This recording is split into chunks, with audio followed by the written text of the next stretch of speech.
Permohonan Asosiasi Sepak Bola Bahrain untuk memindahkan venue laga Timnas Indonesia versus Bahrain pada kualifikasi Piala Dunia mendapatkan sorotan dari media asing maupun bintang sepak bola dunia. Bagaimana tidak, ASEAN saat ini menjadi sorotan publik internasional pada saat laga Indonesia versus Bahrain yang penuh dengan drama kecurangan wasit Oman biadab. Tak sampai di situ juga, Bahrain saat ini memohon kepada AFC untuk bermain di tempat netral melawan Indonesia. Berdasarkan jadwal resmi, laga itu bakal digelar 25 Maret mendatang. Timnas berstatus sebagai tuan rumah dalam laga itu. Bahrain kemudian mengajukan permohonan agar laga tersebut tak digelar di Indonesia. PFA Bahrain mendesak hal tersebut mengingat ancaman yang gencar terhadap akun sosial media mereka. Tindakan Bahrain mendapatkan sorotan dari Ronaldo melalui media Arab, yang diketahui Arab Saudi saat ini masih berjuang di grup yang sama dengan Indonesia untuk lolos ke Piala Dunia. Ronaldo mengatakan saat ini di negara Arab sedang kisruh di media sosial dalam kualifikasi Piala Dunia.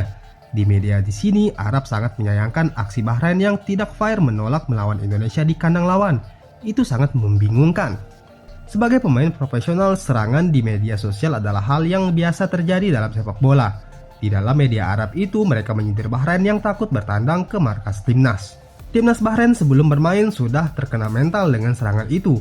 Akan tetapi, Sekjen Federasi Sepak Bola Bahrain mengatakan pihaknya akan berusaha meyakinkan FIFA dan AFC untuk tak menggelar laga di kandang Timnas Indonesia. BFH berharap bukti-bukti tersebut bisa membuat mereka meyakinkan FIFA dan AFC untuk memindahkan laga Indonesia versus Bahrain keluar dari tanah air.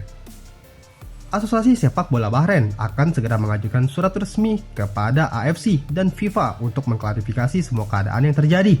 Kami menjadi sasaran serangan brutal oleh penggemar Indonesia yang mencapai tingkat ancaman pembunuhan. Selain kampanye cyber di situs web sosial, akun media sosial, sistem pasan asosiasi, dan mereka menjadi sasaran rentetan kata-kata. Ungkap Ketua Federasi. BFA pun menolak menjalani laga di Indonesia setelah para pemain Timnas Bahrain mendapatkan ancaman di media sosial dari para supporter Timnas. Namun, apabila ajuan Bahrain terkait perpindahan lokasi laga ditolak, plus Bahrain juga tak dapat hadir dalam pertandingan itu, maka hukuman sudah pasti menanti mereka. Ini tercantum pada regulasi kualifikasi Piala Dunia yang dianulir FIFA. Berdasarkan regulasi kualifikasi Piala Dunia, nomor 5 ayat 2, setiap asosiasi yang absen dalam pertandingan setelah kualifikasi bergulir wajib membayar denda sebesar 714 juta. Denda ini juga dapat bertambah berdasarkan kode disiplin FIFA. Denda itu bersifat mengikat dan terdapat kemungkinan pula akan ada sanksi tambahan. Berdasarkan regulasi nomor 5 ayat 3, Komite Disiplin FIFA berhak memberikan hukuman lebih berat terhadap tim peserta yang melakukan pelanggaran, namun tak disebutkan lebih spesifik sanksi tambahan yang dimaksud.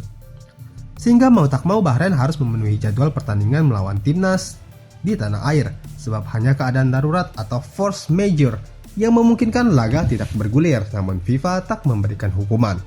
Saat ini Bahrain berada di peringkat keempat, grup C, fase ketiga kualifikasi Piala Dunia. Mereka mengantongi 5 angka. Sedangkan Timnas berada di posisi kelima. Setelah imbang 2-2 kontra Bahrain, Timnas Indonesia harus mengakui keunggulan China dengan kalah 1-2. Para penggemar menuding BFA ada main mata dengan wasit agar menggagalkan Tom Haye dan kawan-kawan meraih kemenangan pada laga itu. Sebab wasit asal Oman, Ahmed Abu Bakar Al-Kaf, terlibat mengulur-ngulur waktu dan tak segera meniup peluit tanda berakhirnya pertandingan. Awalnya pertemuan kedua Indonesia dan Bahrain akan diselenggarakan di Stadion Utama Gelora Bung Karno, Jakarta pada 25 Maret. Namun kini venue pertandingan ke-8 grup C tersebut masih harus dipertanyakan sampai surat keputusan AFC keluar. Meski begitu, pihak Indonesia sudah menolak wacana pergantian venue. Sintayong pun juga mengatakan bahwa anak asuh Dragan Talajik tetap harus datang ke tanah air. Ia mengaku sudah siap untuk menyambut Mohamed Marhon dan kawan-kawan di Indonesia. Kalau Bahrain datang ke kandang kita, pastinya kita bisa menang dan mereka akan dihajar juga. Apalagi aku percaya dan sangat yakin dengan para pemain kita. Jadi para supporter bisa menantikan pertandingan melawan Bahrain nanti di kandang, ungkap Sintayong. Apapun dasarnya, atas nama cinta timnas, ancaman verbal pembunuhan supporter Garuda kepada tim Bahrain tak dapat dibenarkan. Dampaknya Bahrain juga punya alibi atau landasan hukum meminta ke FIFA untuk memindahkan venue. Dalam koridor hukum Indonesia, ancaman internasional verbal ancaman pembunuhan berujung petaka. Jika sampai FIFA mewujudkan permintaan Bahrain, tim merah putih akan rugi. peluang meraih 3 poin di kandang yang salah satunya berkat teror supporter di tribun bisa sirna. Rasa kecewa, kesal, emosi, dan amarah supporter usai imbang 2-2 dengan Bahrain memang tak dapat diterima. Keputusan wasit menambah durasi waktu injury time dapat diperdebatkan, namun menumpahkan rasa-rasa itu dengan ancaman pada pemain dan tim pelatih lawan sangat berbahaya.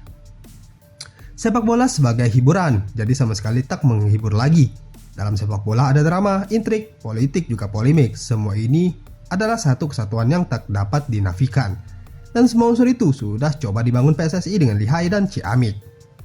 Sayangnya ada blunder berupa ancaman dalam satu dekade terakhir. Kekuatan supporter timnas makin diakui dunia. Namun aksi terorismenya merusak citra dan bisa jadi bumerang. Karena itu salah satunya jalan agar dalam tanda kutip diving Bahrain meminta FIFA memindahkan lokasi laga melawan Indonesia di tempat netral tak terwujud adalah dengan tak terprovokasi oleh intrik lawan.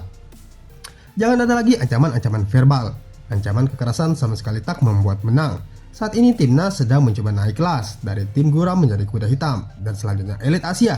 Supporter pun pantas demikian pula. Dari laga ke laga, setiap kebobolan selalu saja skema lawan tak jauh berbeda. Kalau tak bola mati, injury time, blunder karena kurang fokus, kebobolan bukan karena cerdik lawan. Sebab itu dalam 6 laga tersisa melawan Jepang, Arab, Australia, Bahrain, China, dan Jepang, pola kebobolan semacam ini jangan sampai terulang kembali. Diakui Asnawi tak bermain di level terbaiknya saat diturunkan sebagai starter. Namun Sintayong tidak segera menarik keluar kapten timnas Indonesia itu. Ia sering kehilangan momentum ketika timnas menyusun serangan.